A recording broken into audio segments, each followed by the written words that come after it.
you all. It's a pleasure to be here this evening to present my budget. I guess we'll start off with our accomplishments. It's kind of hard to come up with every year because basically the Board of Elections just wants fair and accurate elections, and I can tell you here in Union County we do have that. But our accomplishment this year was replacing all the batteries in the machines. I'm certainly glad we did that this year.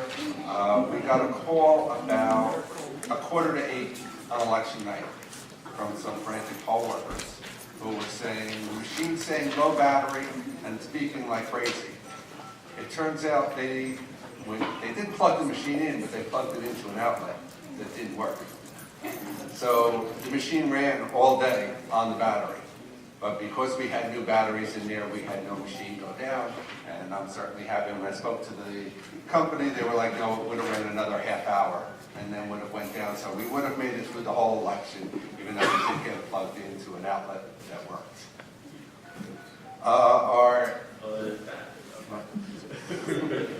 What about just in terms of accomplishments?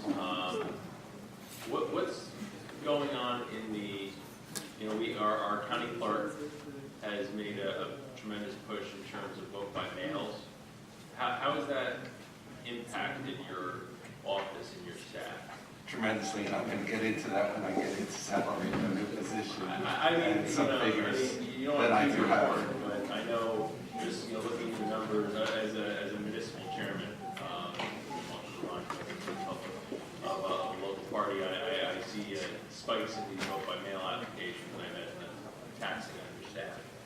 They are, and actually, for years we were anywhere between 3,000 and 3,500 ballots were received back each year for many years. It started increasing a little bit in 2000. Your presidential you always get. Besides presidential, in November of 2011, we actually had 3,727 ballots returned. Then you jump to 2013, we went up to 6,593 ballots returned. And in 2014, we actually had 7,913 ballots back to the Board of Elections.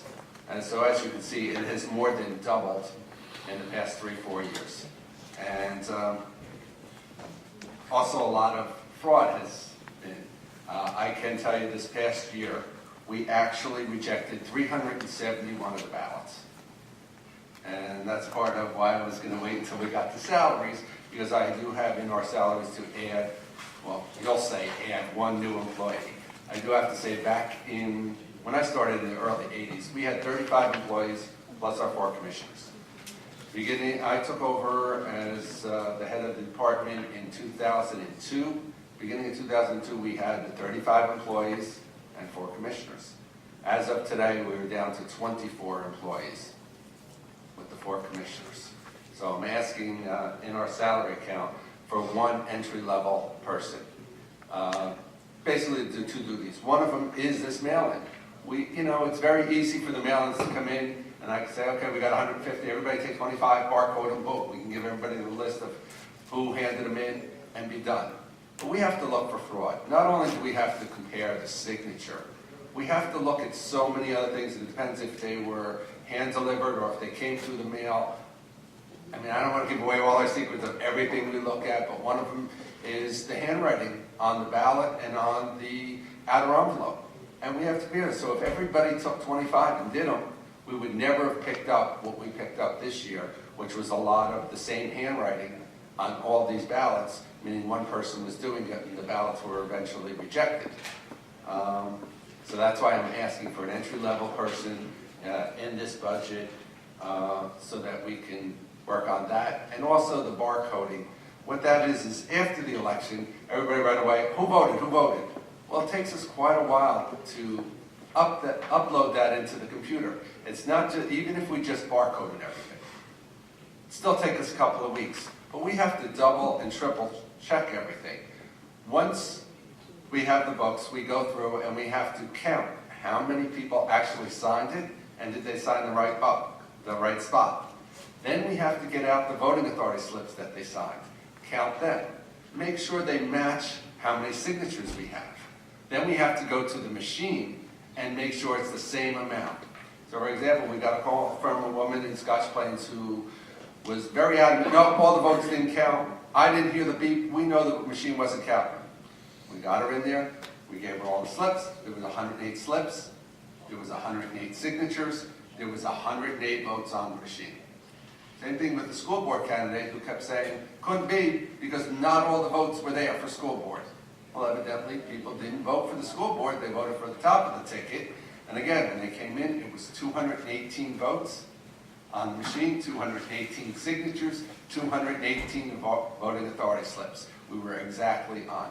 Once in a while, do you have a few people that are fleeing voters and didn't vote on the machine? You might have one or two, but in all instances where we had anybody question, it has been right on the money. But that's why it takes so long to find out who voted. We have to go through all those steps before we barcode it, and it's another reason I need to, again, you're calling it a new employee, I'm saying going back up just one. However, we did lower our seasonal account. We're going to do actually only 8 weeks instead of 10 weeks this year.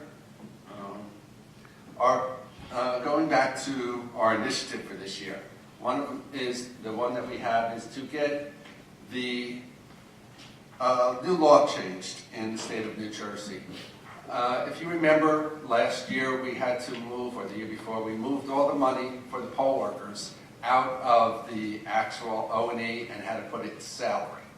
It turns out that the poll workers are exempt federally from taxes, but not under the state. So we have to take out family leave money and unemployment. Even though they're only going to work 2 days a year, you have to take out unemployment. Now they'll get it back when they file their taxes, but they only have to file it for the state, not federal. It really confused. We lost poll workers because of it, and even though it's maybe only $2 out of their check, this whole idea made it lose. When we realized this, we went to some of our legislators, and we do have a senator from Union County along with an assembly person from Union County have sponsored bills to make the poll workers exempt, and hopefully that bill will become law this year, and then we'll see some more of our old poll workers come back. Our actual operating expense, I believe we only went up $3,000. Most of that is into advertising. There are approximately 8 to 9 ads every election that must be in the newspaper. And one of them at this point is very tremendous. Not only do we have to list all the offices that are up, we have to list each and every polling place. Even though most people don't know their ward and district, it says Berkeley Heights 1 votes in the municipal hall, Berkeley Heights 2, and every single one for all 428 districts. It's a large ad. It's anywhere from $7,000 to $8,000 per ad. You have to do it in 2 newspapers, and we also have to do everything here in Union County in English and Spanish. Under federal law, anyone that has 10% of a speaking language, you have to do everything in that language. So since Union County has 10% speaking Spanish, we do everything in English and Spanish, including all our signs. I say Union County a lot of times is lucky. I have friends up in Bergen County who run the elections, and they actually have to do it in 3 languages. They actually have Korean up there because they have 10% speaking Korean. And Ocean County is very close to getting Hebrew because of the rabbinical college down there in Ocean County. They're close to the 10%. So Union County has the 2 languages, and it's a lot of advertising. And our overtime, we've cut 10,000 out of it this year. I'm not expecting as many heavy races as we normally do. And hopefully with that new employee, things go well tonight, it would also cut back, because my staff does not go home until all the mail-ins are in and checked and locked up for the night. But more important, we get requests daily. Who returned? I need to know who returned right now. Not only the number, but the names. So in order for us to get that by the next day, we make sure nobody goes home until they're all in for the night. This time I'll gladly answer any questions. Aside from the 2 major elections, primary and general election, election, how many municipal, do we anticipate any municipal elections, Board of Education budgets, anything of that? I have not heard of any Board of Do we have any Education. I truly expect there to be a municipal election in December. Hillside has the form of government where you need 50% plus one. From all indications at this point, there'll be 3 to 4 candidates running in each ward, which usually means nobody gets the 50% plus one. So 30 days after the election, we would have a runoff election. So we're totally anticipating that election. I have not heard of any others, but many times I don't hear about it, and all of a sudden they come up with Are one. there any other nonpartisans in Union County or just Hillside? Just Hillside. But because the school boards have now moved to November, if they're going to go above their cap, they have to have a special election. If they're going to build anything and need money from the state, they have to have a special election. How many special elections were there? 14? I think 2. I think there was 2. Brothers, any questions for Dennis? Brother Paulson. Yes, thank you, Director. The training for poll workers, do we do that locally or do we send them to statewide education? We do that locally, and what I've done here in Union County is we move it around for every election. So it comes back to your hometown, because under the law you have to be trained at least once every other year. Every 2 years you have to be trained.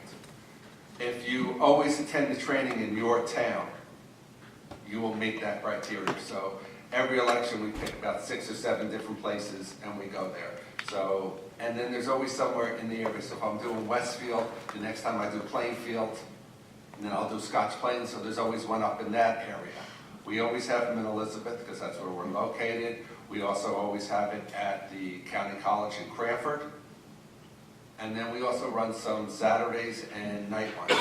So we'll go up to Summit or Berkeley Heights. And this way they're all over the county.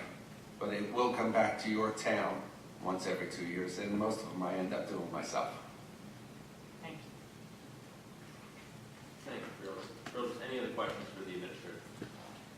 Thank you very much, Dennis. Thank you.